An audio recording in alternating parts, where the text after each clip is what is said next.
नमस्कार दोस्तों, स्वागत है आप सभी का इन्फॉर्मेटिकोज में। तो दोस्तों, आज मैंने सोचा कि एक नेशनल अफेयर पर भी कुछ वीडियोस बनाते हैं। तो अभी एक बहुत ही चर्चा का मुद्दा अभी चल रहा है जिसका नाम है राइट टू हेल्थ, जो कि राजस्थान सरकार ने लाया है। तो इस पर अभी हम लोग जानेंगे कि हॉस्पिटल और डॉक्टरों का विरोध इस पर क्यों चल रहा है, और ये जो हेल्थ स्कीम आई है क्या ये सच में आम जनता के लिए बेनिफिशियल है या फिर इसका एक उल्टा प्रभाव पड़ रहा है, जैसा कि अभी आप देख रहे हैं कि सारा का सारा हेल्थ सिस्टम ही चरमरा गया राजस्थान में। खैर, ये तो है टेम्पोररी बात, लेकिन फ्यूचर में कैसा इसका इम्पैक्ट रहेगा उस पर भी हम लोग चर्चा करेंगे। तो चलिए शुरू करते हैं आज का वीडियो। लेकिन उससे पहले रिक्वेस्ट है दोस्तों कि इस चैनल को सब्सक्राइब और इस वीडियो को लाइक ज़रूर कर दीजिएगा, क्योंकि अगर आप लाइक नहीं करते हैं तो यूट्यूब का एल्गोरिदम इस वीडियो को आगे नहीं बढ़ाता है। तो आइए सबसे पहले जानते हैं कि आखिर इस बिल में सख्त प्रावधान क्या है। तो आपको बता दूं कि इस प्रावधान में ऐसा कहा गया कि कोई भी डॉक्टर या कोई भी हॉस्पिटल किसी भी पेशेंट को, किसी भी मरीज को मना नहीं कर सकता है इलाज करने से, इवन इफ़ उस मरीज के पास पैसे नहीं हो। तो ये तो बिल एक तरह से काफ़ी अच्छा है। ऑल्दो इसमें ऐसा कहा गया है कि इमरजेंसी केसेस को आप रिजेक्ट नहीं कर सकते हैं। अब मैटर यहाँ पर मुद्दा यहीं उठ कर आ रहा है कि इमरजेंसी डिफ़ाइन नहीं है इसमें। फॉर एग्ज़ाम्पल, किसी को मामूली बुखार है और उसको जाना है बाहर, तो उसके लिए वो इमरजेंसी हो गई। लेकिन मेडिकल टर्म्स में इमरजेंसी बिल्कुल परिभाषित होती है, जो कि इस कानून में परिभाषित नहीं की गई है। अब देखिए, इस बिल में एक और चीज़ ऐसा कहना है सरकार का कि अगर मरीज के पास पैसे नहीं है तो आप उसको पूरी तरह से ट्रीट भी कर देंगे, ठीक है। उसके बाद सरकार उस पैसे को आपको रीइम्बर्स कर देगी। अब इस पर भी मैटर ये हो रहा है कि प्राइवेट हॉस्पिटल्स को ऐसा लगता है कि सरकार अपनी मनमर्जी की फ़ी उनको थोप देगी। तो होपफुली आप समझ गए हैं कि इसमें मुद्दा क्या है। पहला ये कि डॉक्टर्स और हॉस्पिटल्स को ऐसा लग रहा है कि इमरजेंसी तो जी इसमें डिफाइंड है ही नहीं, तो हर केस आकर के कहेगा कि बिना पैसे के इलाज कर दो। और दूसरा ये कि सरकार जो रीइम्बर्समेंट की बात कर रही है उसमें कितने पैसे दिए जाएंगे इस पर कोई भी सहमति नहीं है, और हर केस बाय केस इसको डिफ़ाइन भी नहीं किया गया है। चलिए अब जान लेते हैं कि डॉक्टर्स और हॉस्पिटल्स का ये जो विरोध है ये कितना जायज़ है।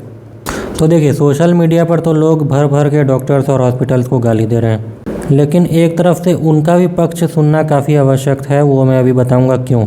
तो दोस्तों, समस्या ना ही डॉक्टर्स में है ना ही अस्पताल में, समस्या है कॉस्ट में। देखिए, एक हॉस्पिटल बनाने में काफ़ी अधिक कॉस्ट आता है। वो मैं आपको ऐसे समझाता हूँ कि जब भी आप एक बड़ी सी बिल्डिंग बनाते हैं तो उसके लिए आपको चाहिए होती है ज़मीन, फिर बिल्डिंग, सब कुछ मिला करके अगर आप अच्छे शहर में एक बिल्डिंग भी बना रहे हैं तो 2-4-5 करोड़ का खर्च बिल्कुल जायज़ बनता है। लेकिन उसके बाद समस्या आती है, मैं बताता हूँ क्यों। एक हॉस्पिटल बनाने के लिए आपको आईसीयू रखना है। अब आईसीयू में जितने भी इक्विपमेंट्स लगते हैं वो काफ़ी महंगे आते हैं। कई केसेस में तो ये इक्विपमेंट्स अभी तक भारत में कोई कंपनी बना ही नहीं रही है, सारे के सारे इंपोर्ट होते हैं, और सब पर इंपोर्ट ड्यूटी लगती है 100%। मतलब ऐसा कुछ नहीं कि हॉस्पिटल का सामान है तो छूट दे दी जाएगी। साथ ही साथ हॉस्पिटल्स को जीएसटी भी भरना पड़ता है, जीएसटी में कोई छूट नहीं है। या फिर अगर आप हॉस्पिटल्स के लिए कोई बिल्डिंग बना रहे हैं तो बिल्डिंग के लिए जो रॉ मटेरियल्स लगते हैं उस पर भी सरकार कोई छूट नहीं देती है। मतलब बिल्डिंग्स में जो लगने वाली एक एक ईंट है उस पर भी जो जीएसटी भरना पड़ता है उस पर सरकार कोई रिलैक्सेशन नहीं देती है। अब जाहिर सी बात है, अगर ये पेशेंट लोग यूज़ कर रहे हैं तो ये सारा का सारा बर्डन एंड यूज़र पर ही चला जाता है, यानी कि मरीजों पर ही चला जाता है।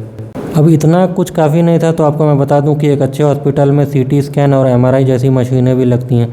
अब एक सबसे घटिया क्वालिटी वाली एमआरआई मशीन जो होती है उसका भी जो कॉस्ट है वो 4 करोड़ का पड़ता है, और ये एक भी भारत में नहीं बनती है अभी तक। जी हाँ, भारत में अभी तक एमआरआई और सीटी स्कैन मशीन नहीं बनती, और एक आम सीटी स्कैन की जो मशीन है वो 1 करोड़ से ऊपर की कॉस्ट करती है। अब जाहिर सी बात है, मैंने सबसे लो क्वालिटी वाला बताया, हायर एंड हायर क्वालिटी में जाइएगा तो और भी ज़्यादा उसके कॉस्ट पड़ेंगे। तो जाहिर सी बात है, इस तरह का बिल जब आता है तो जिन्होंने अभी नया नया हॉस्पिटल खोला है या फिर जिनका हॉस्पिटल चल रहा है, जिनके कैपिटल इसमें लगे हुए हैं, इन्वेस्टर्स के पैसे लगे हुए हैं, उनके तोते उड़ना तो स्वाभाविक है भैया। क्योंकि भले ही आप कितना भी कह लें कि ये समाज सेवा का काम है, लेकिन अल्टीमेटली है ये बिज़नेस ही, और इस बिज़नेस को चलाने के लिए चाहिए होगा पैसा, जो कि पेशेंट्स ही देंगे, और डॉक्टर्स की सैलरी भी वहीं से आती है। अब जाहिर सी बात है कि इसका सॉल्यूशन क्या है। तो इस बिल का देखिए, इंटेंशन तो बिल्कुल भी ख़राब नहीं है, लेकिन ये मेथड एक सोशलिज्म का आइडिया है। अब मुझे गाली देने से पहले ज़रा सा इस वीडियो को पूरा प्लीज़ यहाँ से कम देख लीजिएगा। मैं आपको बता दूं कि वेस्टर्न कंट्रीज़ में क्या होता है कि जैसे हमारे यहाँ कार और बाइक का इंश्योरेंस मैंडेटरी है, वैसे वेस्टर्न कंट्रीज़ में इंश्योरेंस एकदम मैंडेटरी होता है, यानी बिना इंश्योरेंस के आपको जेल में डाल दिया जाएगा, या कम से कम जुर्माना तो ज़रूर कर दिया जाएगा। और वेस्टर्न कंट्रीज़ में कोई भी सरकारी अस्पताल या ये सब नहीं होते हैं, ये सारे के सारे जो कॉस्ट होते हैं वो इंश्योरेंस कंपनी ही बियर करती है। तो ये सब जो है सब कुछ फ्री में कर दो, ये सब एक्चुअली सोशलिज़म वाला रवैया है। वहीं जो इंश्योरेंस वाला सिस्टम वो है कैपिटलिज़म वाला रवैया और बेहद सक्सेसफुल है। तो देखिए मेरे हिसाब से, अब दोस्तों ये मेरा विचार है, आपका विचार कुछ भी हो सकता है, कमेंट में मुझे ज़रूर बताइएगा। मेरे विचार से आम लोगों के लिए इंश्योरेंस एकदम मैंडेटरी कर देना चाहिए, हेल्थ इंश्योरेंस एकदम मैंडेटरी होना चाहिए। ठीक है, जैसे आप गाड़ियों का चेकिंग करते हैं और इंश्योरेंस खोजते हैं, वैसे आम आदमी का कर देना चाहिए। बाकी टेंशन क्या है उसके बाद, सब कुछ नॉर्मल।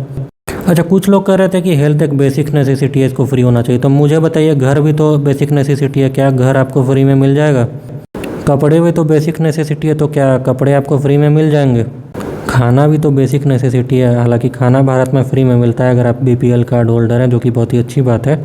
अच्छा, आपका ओपिनियन क्या है, काइंडली मुझे कमेंट में ज़रूर बताइएगा। साथ ही साथ इस चैनल को सब्सक्राइब भी कर लीजिएगा और वीडियो को लाइक भी कर दीजिएगा। इस चैनल पर जियो स्ट्रेटेजी, वर्ल्ड अफेयर्स, डिफेंस और नेशनल पॉलिटिक्स से रिलेटेड वीडियो आते रहेंगे। मिलते हैं अगले वीडियो में, तब तक के लिए जय हिंद।